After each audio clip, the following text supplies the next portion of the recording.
worried about his father. I know that, Leslie. What I don't understand is how you have gotten so liberal as far as Laura goes. I mean, 6 months ago, you would have wanted to know where she was every second. I know where she is tonight. She's at the hospital with Scotty. And I know it's important to be with someone if you love them and there's trouble. I haven't forgotten those feelings, you know?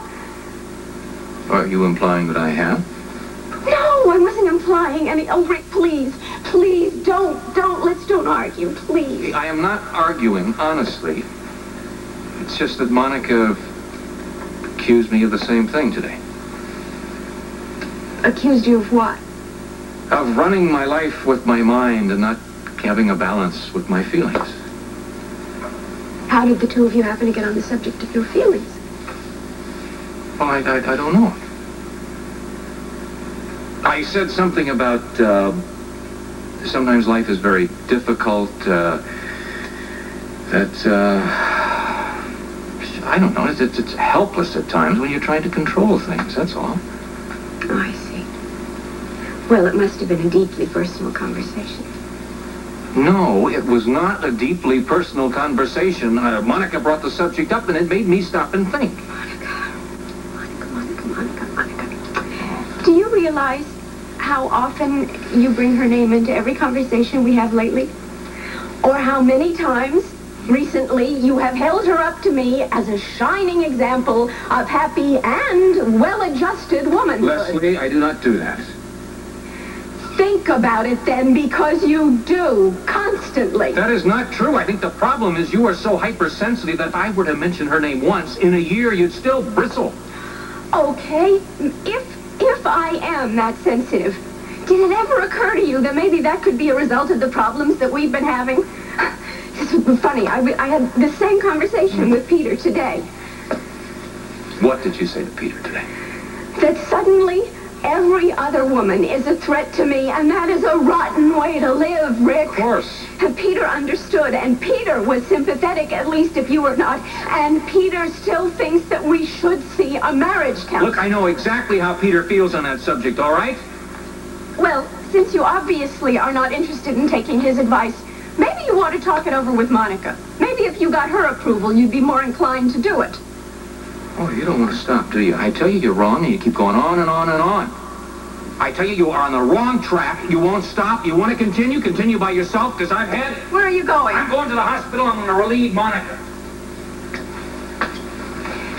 She has a nice, happy home to go to, and I think we should allow her to take advantage of that, don't you?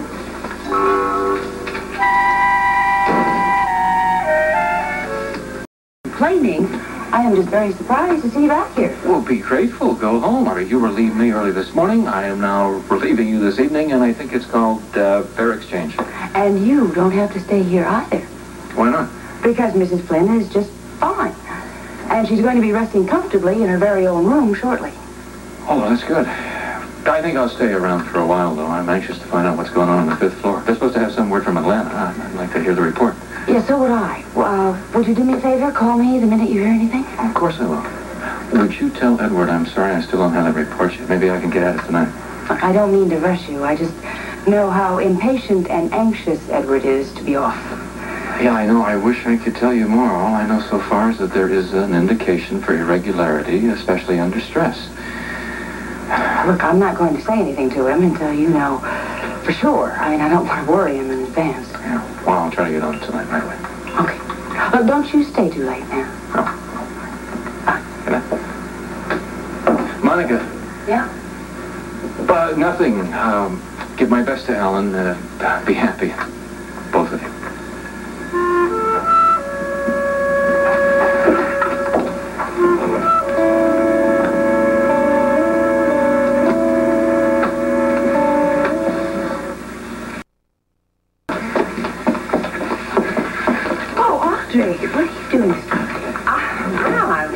To have a word with either Steve or Anne, but they both seem to be unsuccessful at the moment.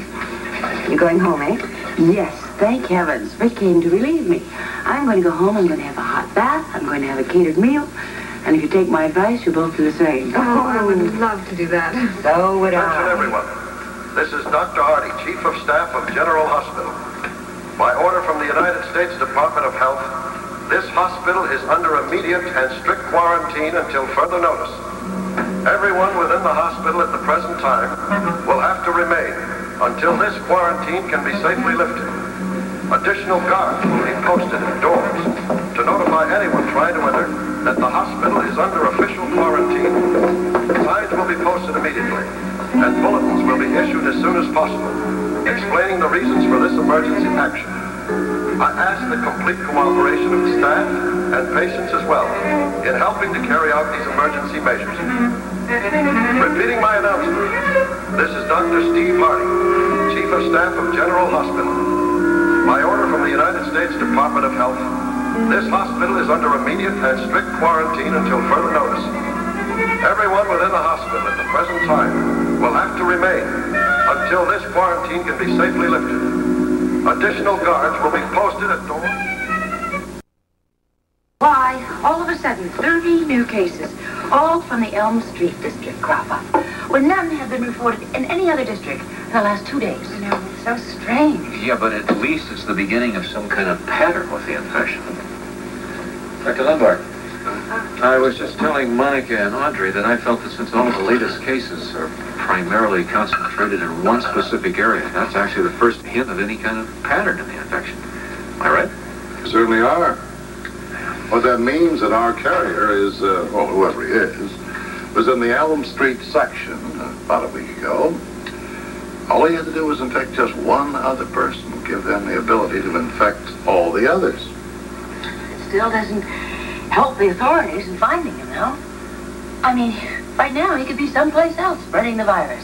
Exactly, Dr. Quartermain. Until we find that carrier and kill the virus that's in his system, there is no hope of bringing this epidemic under control. But the best part...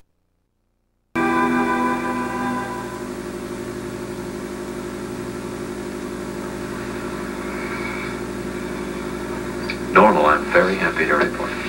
Wonderful. What is it, honey?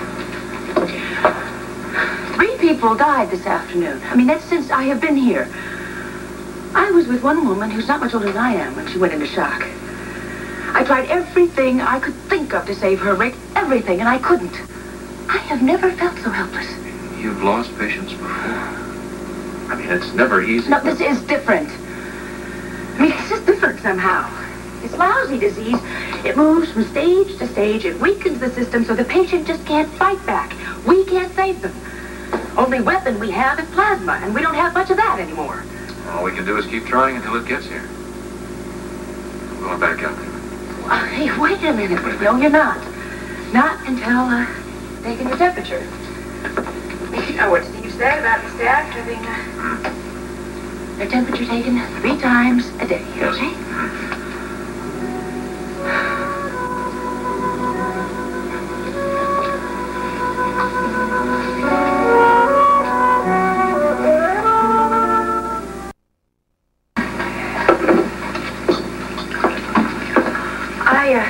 Just looked in on Lee. He's resting comfortably. Oh, thank God. Now I'm just beginning to let myself realize that he's really going to get through this thing. Of course he is, Gail. Pretty tense, aren't you? I know. First few hours I was up here, I was tight as a drum, but it passes. I just wish it were just that. What do you mean?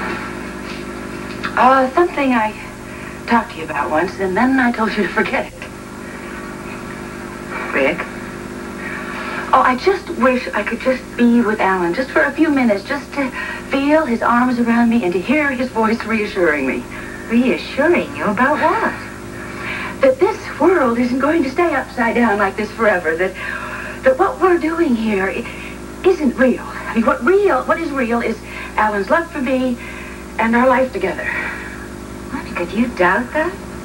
Gail, I don't know what I believe. I don't know what I believe, what I think, or what I feel right now. All I know is I don't feel a part of that world out there, nor bound to any of the rules. I'm scared.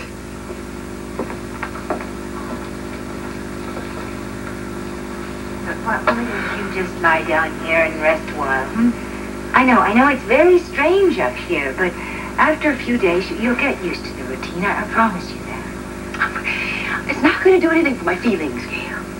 My feeling of being frightened. Steve's on his way in. He wants to talk to everybody on this floor. He's going to talk to him as he finds them in groups. Well, what about? I don't have the faintest idea. Well, I'm afraid we have a new emergency.